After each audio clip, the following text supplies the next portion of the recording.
What's up, everybody? CHM Carnivores here. I hope you're having a wonderful day and a wonderful week. Now, I had a video planned. I was going to do a November tour, but I got a suggestion to do a video about what pitchers last the longest, which pitcher plants have pitchers that last the longest, and I thought that was a great idea, something that I could share in a very quick video and help you get started in knowing which pitchers you want.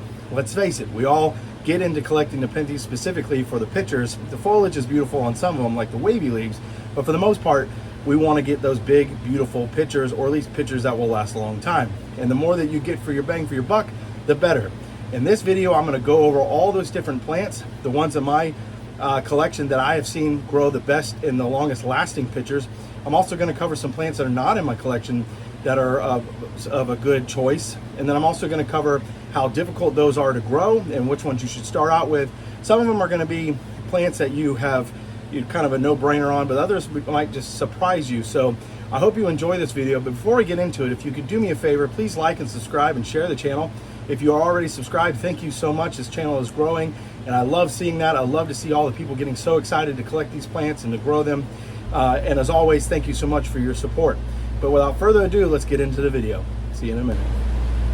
Now, when it comes to Nepenthes, you do have options. You have the species, which we'll talk a little less about today than we actually will talk about hybrids. Hybrids are the ones I want to highlight. The benefit of having hybrids, specifically to the topic of long-lasting pitchers, is that growers are able to mix traditionally more finicky pitchers that are more soft, like a sanguinea, with something more hardy, like a truncata. And the general rule of thumb when it comes to Nepenthes, not always the case, but the general rule, the tougher the pitcher, the longer lasting it will be. Now, there is a caveat to that, and that is the tougher the pitcher, normally the longer it takes to grow. So it is going to take a little bit of patience, but it is rewarding. And so the first plant I'm going to talk about not only produces very tough pitchers, but also produces a profuse amount of pitchers. And in that perspective, I do believe it's one of the best bang for your bucks pitchers that you can get for long-lasting pitchers. So without further ado, let's turn the camera around and let's show you the first plant.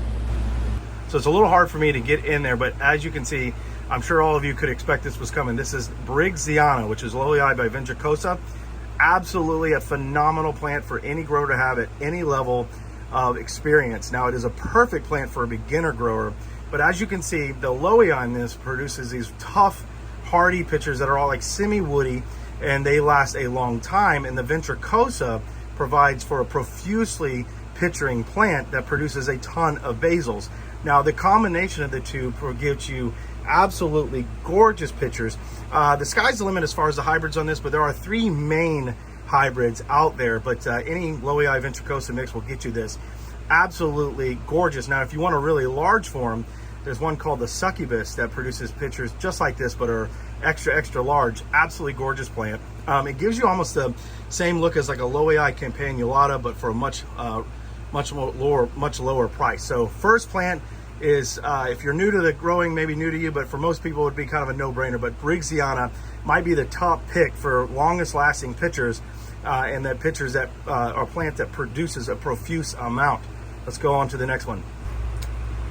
For the next one, I'm going to bring up truncata. Now, if you've heard my other videos, I recommend truncata as a new growing plant or new grower plant. I recommend it for anybody of all experience levels, but you don't hear about truncata being a plant for newer growers. And so what I've touched on in those videos is that it's a very forgiving plant that can dry out quite a bit before anything will actually go south. It is very epiphytic, and so it is highly tolerant of dry periods. Now, the other cool thing about truncata is that their pitchers are also very forgiving and they last a very long time. This pitcher here has been on here for, I don't even know, a couple months now, and it is still just as fresh as the day it opened. Remember what I said about the hardiness, the toughness of the pitchers. Truncata pitchers are very tough, very strong, and they provide that in their hybrids too. So I'll go over some truncata hybrids as well, but for the most part, the good rule of thumb is if it's got truncata in it, there's a good chance it's going to be a very hardy pitcher and one that's going to last a while for you. So not only do I recommend this as a starter plant for any new growers, and of course any experienced growers, but I also recommend it as one of those plants that's going to have pitchers that last a very long time for you. All right, so this next big, beautiful picture is a Hamakua by Truncata Giant. I got this one from Todd's Tropicals. If you're interested, now remember what I said about Truncata and their hybrids, they produce very long-lasting pictures. This one, Hamakua, is a Leilani Nepenthes hybrid, and then the Truncata Giant is what's giving it its size. This is a little harder plant to find, but like I said, Todd at Todd's Tropicals has it. But it does produce large pictures. This is actually still small at 13 inches. It will get up to 18 plus.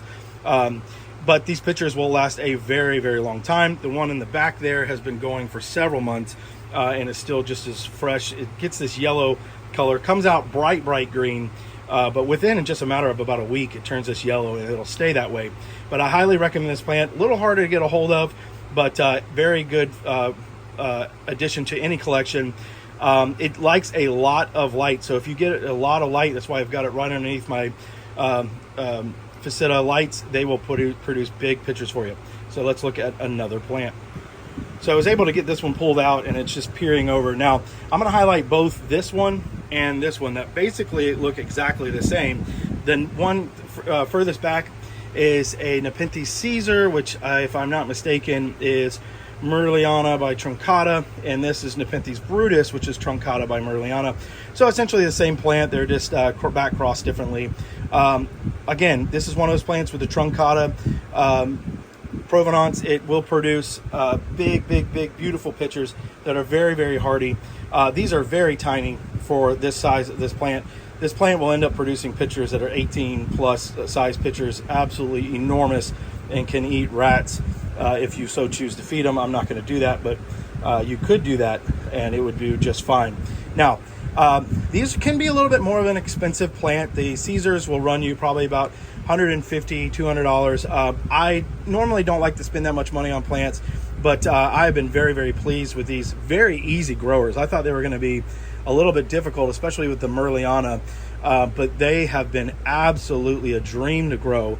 Very easy growers, and so I highly recommend them. They are a little bit more pricey and a little bit beyond the $100 budget that I like to stick with, but so far I have been very impressed with them, very happy, very easy to acclimatize, and they just grow absolutely gorgeous pictures. This is the Caesar back here, and then this is the Brutus. So let's look at some more.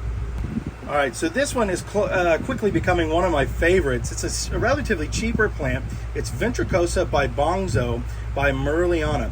And what I love about this one is it gets absolutely woody pictures, rock solid pictures. And so this is the intermediate. It's going into upper pictures, but the lower pictures look like giant coffee mugs rather. Very hardy. This thing has been on here for several months, and it doesn't look like it has aged a single day. So absolutely a great plant. I got this one from Todd's Tropicals again. I think it cost me about $45 or something like that, well within that $100 budget, and it will give you a big bang for your buck. Now, a word of whatever about this plant is it does take a while to get acclimated to its environment, and it will not picture for a while. So I thought it was just mine, but I have friends that also have it that have the same experience. But once it does start picturing, it will picture profusely. It's got several pictures coming on now, and then it's got a couple of these. Oh, that was my finger. But overall, absolutely fantastic plant, super easy grower, highly recommended for anybody. Next up is Nepenthes Talented Tower. Now this plant does take a while to grow. This one is from Predatory Plants, and it is a complex hybrid that has a lot of really cool lineage in it. It has got Truncata, it's got Fipiata, it's got a ton, Northiana, a lot of cool stuff in it, and the pictures are absolutely stunning, and they last absolutely forever. This is probably one of the longest lasting pitcher plants as far as picture lasting that I have. It does take a while for them to produce pictures of any good size, but I will tell you that they're absolutely stunning, and I keep saying absolutely, but I can't recommend this plant enough. Again, this is from Predatory Plants, and it's something they normally keep in stock, so it should be easy to get, and it was very cheap. Now, it was considerably smaller than this, but I think I paid $25, $30 for them, something like that. Very cheap. Well worth the purchase, and if you got time and patience, it will grow absolutely gorgeous plants for you. So let's talk about some plants that I don't have in my collection that make very good long-lasting pitchers. First up would be Lowii. Lowii will produce very hardy pitchers that will last a very long time. Now, the caveat to lowland is it can be very finicky, that I've heard, and very temperamental when it comes to environmental changes. Now, I do have people that have grown them and said they're not as difficult as people say, so there might be some negative hype around that. But lowland, if you do decide to grow it, will produce very, very strong, very woody pitchers, especially their upper pitchers.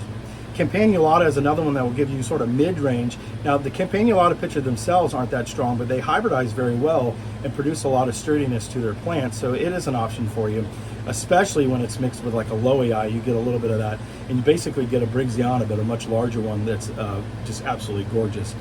Some other options are Morelliana. They tend to be, by themselves, aren't that strong, but they hybridize very well, and they produce a lot of sturdy growth to their pitchers. And then lastly, Rob Cantley. Now, Rob Cantley, when it's hybridized, produces very strong, stable plants and stable pitchers. Rob Cantley by itself can be very temperamental to grow and is very exacting in the conditions that it needs. So it by itself, I mean, you can grow it if you've got experience, and maybe even as a beginner. I don't recommend them for beginner, to be honest with you. And depending on who you ask, it's a hybrid itself. I tend to believe what Mr. Rob Cantley says, and it's a plant all its own, but I do know in the new book, Stuart McPherson talks about it being a hybrid, but that is for another talk, another debate. But it does make for a wonderful plant. If you can grow it and you have the right conditions, it will produce very long-lasting, gorgeous, absolutely stunning pitchers. All right, everybody, I hope you've enjoyed this video, and this gives you some ideas on what pitcher plants to buy. Now, one more thing before I go, I didn't mention, and it's worth mentioning, is a Ventricosa. Now, a Ventricosa doesn't necessarily have extremely long-lasting pitchers, but they do last quite a while, and it is a very profuse pitcher. And so for that, I want to give that an honorable mention and say Ventricosa, for as easy of a grower it is, might be a great option, specifically for beginner growers, that you want to get those plants that produce a lot of pitchers and that are going to last for a moderate range of time. They make a great plant. I hope you enjoyed this video. There's certainly way more plants that we could cover, but I don't want this video to go on and on and on. If you have any ideas or any suggestions of plants that I might have missed, go ahead and leave a comment and let me know what those are. I would love to get that conversation started up with everybody, not only between me and you, but then also everybody in the group and on the channel. As always, I hope you have a wonderful day and a wonderful week, and I'll see you soon. Bye-bye.